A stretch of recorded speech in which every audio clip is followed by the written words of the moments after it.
Hey, English learners! Welcome back to the English Leap podcast, your go-to English podcast to learn English step by step, in a simple and fun way. I'm Erin. And I'm Evan. Erin, I have a question for you. When you were a kid, what did you want to be when you grew up? Oh, that's easy. I wanted to be an astronaut. I imagined myself flying in space, wearing a big white suit, waving at the Earth. What about you, Evan? An astronaut? That's amazing. For me, I wanted to be a football player. I thought I'd score the winning goal in a big stadium with thousands of people cheering. That sounds exciting. Did you actually play football when you were young? Oh yes, every weekend. But the only stadium I saw was the school playground. And the only cheerleaders were my two friends shouting, "Pass the ball, Evan." I know that feeling. My space training was just jumping on the bed and pretending it was the moon. See, learners? Dreams start small, but they make life exciting. And even if we don't become astronauts or football stars, those dreams push us to grow. Exactly. And that's why today's challenge is about dreams and goals. We'll test your English at 4 levels: B1, B2, C1, and C2. Here's how it works. The sentences will start simple and clear. Then, step by step, they'll get longer, deeper, and more challenging. Your job is to follow along. Stop when it feels too hard. And that's your level. And here's something special. We've prepared a PDF transcript of this episode. You'll find it in the description. Yes.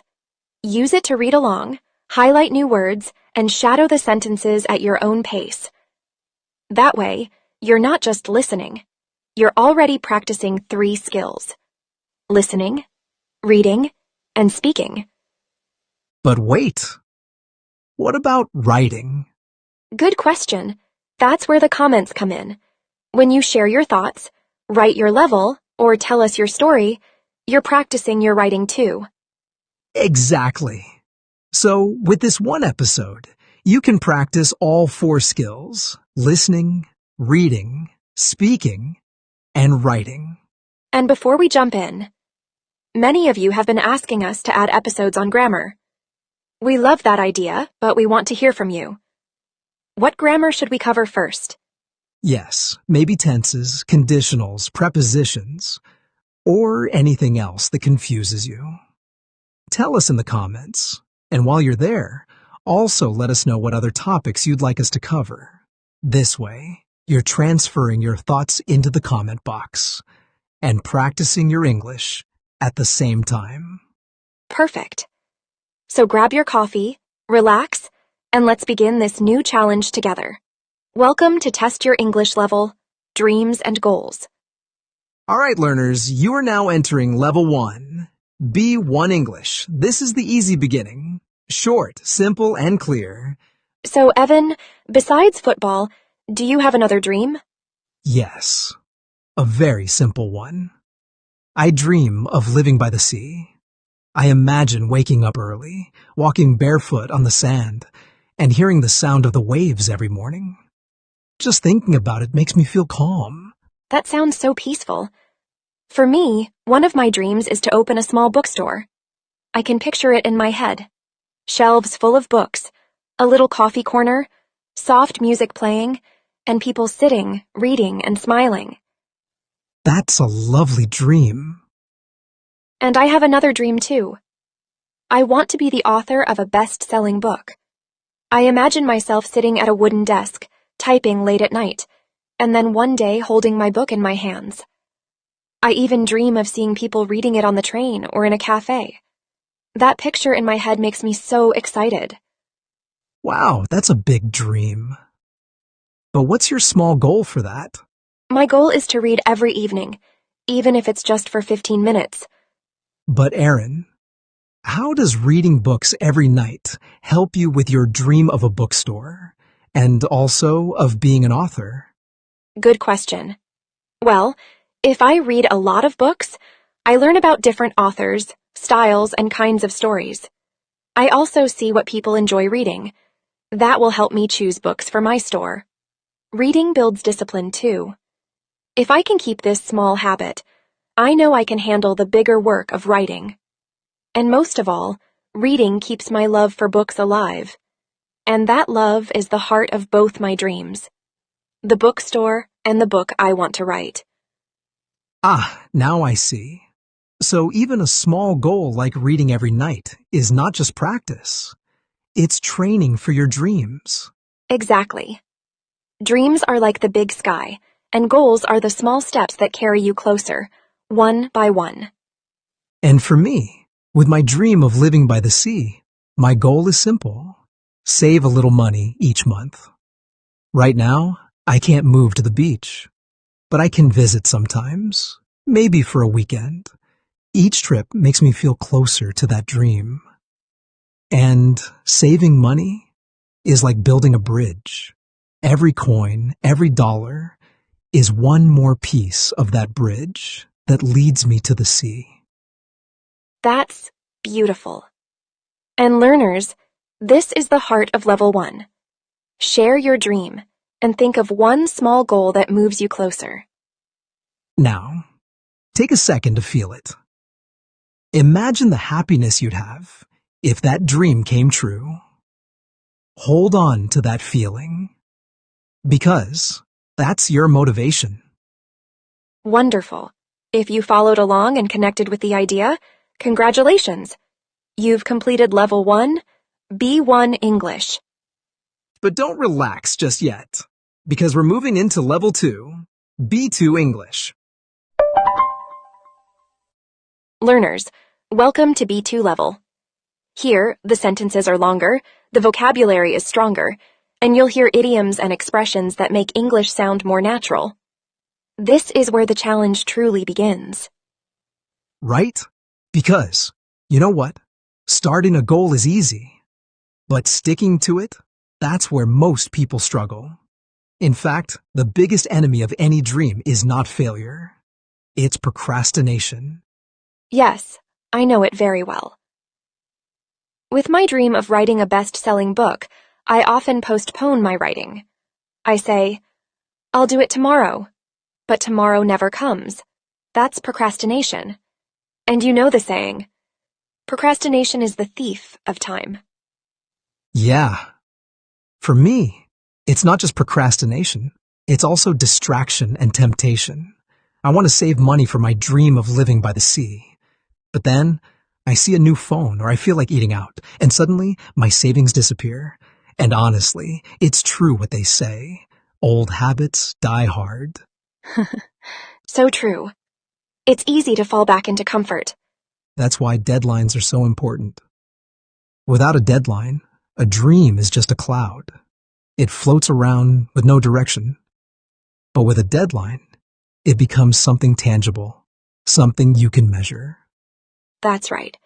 For example, I've promised myself, by the end of this year, I will finish 30 pages of my draft.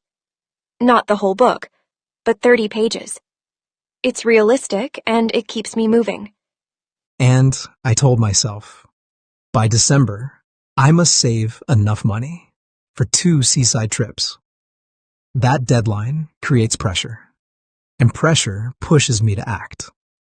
You know, they say, a goal without a plan is just a wish. And it's true. Small, specific goals are like building blocks. One by one, they add up to something bigger. Right. Dreams are like mountains. If you stare only at the peak, it feels impossible. But if you take one step at a time, with consistency, you'll eventually reach the summit. So learners, think about your own dream. What distracts you? What tempts you? And what deadline could help you stay committed? And hey, if you're still listening and following us, that means you've made it all the way to this level, B2 English. Congratulations. That's not easy. Give yourself some credit. You pushed through longer sentences, harder words, and even some tricky idioms. Yes, give yourself credit for reaching this point. You're building not only your English, but also your patience and consistency. And remember, every time you survive a level, you're proving to yourself that your dream of English fluency is possible. So true.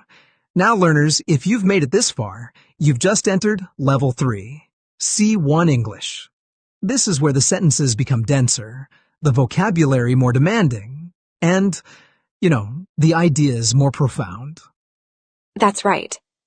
At this level, we confront not just dreams and goals, but the adversity that threatens them. Because, honestly, sooner or later, every plan collides with failure. Yeah, I've felt it myself. I spent months saving, determined to spend my summer by the sea. And then, suddenly, my car collapsed. And, well, every bit of my savings was dismantled by repair costs. The entire course of my plan was just destroyed. I totally understand. When I submitted my first book draft to a publisher, I received a harsh rejection. I was really disheartened, almost convinced that my dream of becoming an author was unattainable. At that moment, I thought I'd hit rock bottom. Yet failure, though brutal, can actually be indispensable. There's an old saying, when the going gets tough, the tough get going. Adversity, forges fortitude, the strength to endure difficulties without surrender. Exactly. And sometimes, we are just forced to bite the bullet, to face difficulty with relentless courage. That experience, painful as it is, becomes kind of transformative. And occasionally, failure even allows you to turn the tables. My broken trip forced me to rethink my finances. Strangely, I ended up finding smarter ways to save money, methods that are now permanent habits. My rejection, too, became redemption. It compelled me to rewrite, to refine, to persevere. The second draft was sharper, more authentic. Without that setback, I would never have reached it. Truly, the darkest hour is just before the dawn. So, learners, reflect for a moment. Think of an obstacle that dismantled your plans. Did it weaken you permanently? Or did it, maybe, eventually strengthen your resolve?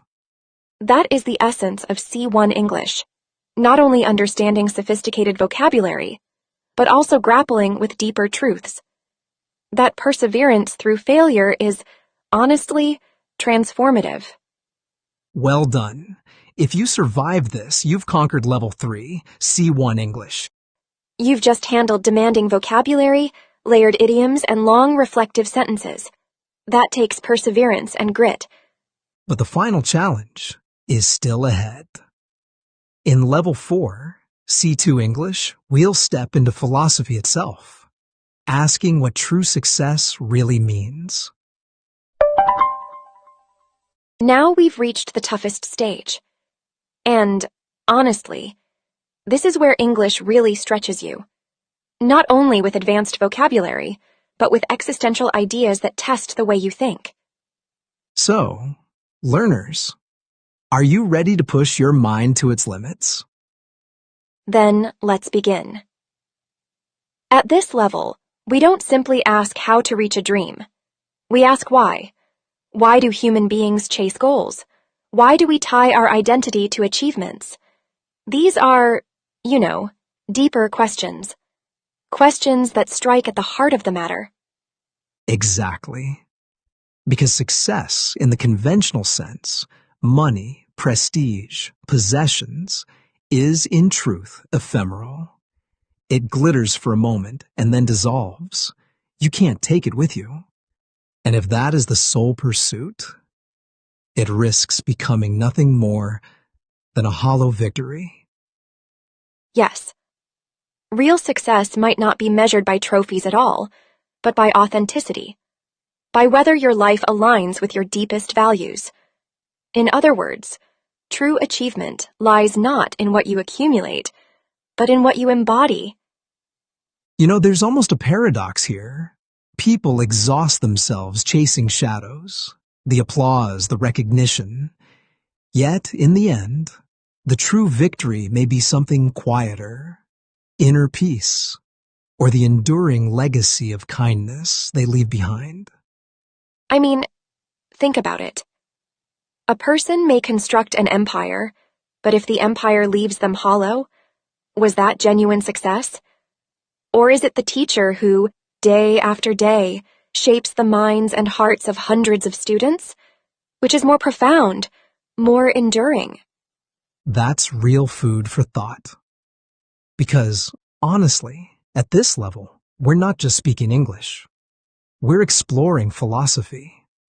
Success becomes less about climbing ladders of ambition and more about asking, what is the essence of a meaningful life?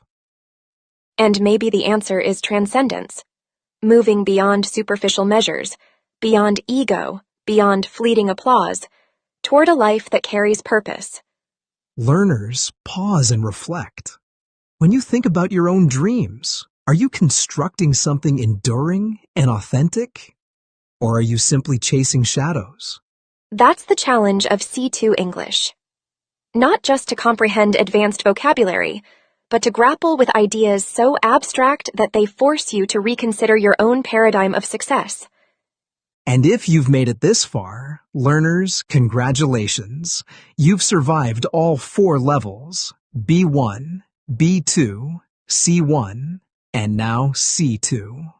That's no small achievement. Yes, give yourself credit. You've not only stretched your English, but also your thinking. You've practiced listening, speaking, reading, and even reflecting deeply. And remember, we've prepared a PDF transcript for you. Use it to review the vocabulary, highlight the idioms, and shadow the sentences at your own pace. And while you're at it, take a moment to reflect in writing. What did you learn about dreams, goals, or success today? Writing it down will make the learning stick. Thank you for joining us in this challenge. We hope it pushed you, inspired you, and maybe even changed the way you look at your own goals. Until next time, keep learning, keep dreaming, and keep building your own path. See you in the next episode of the English Leap podcast.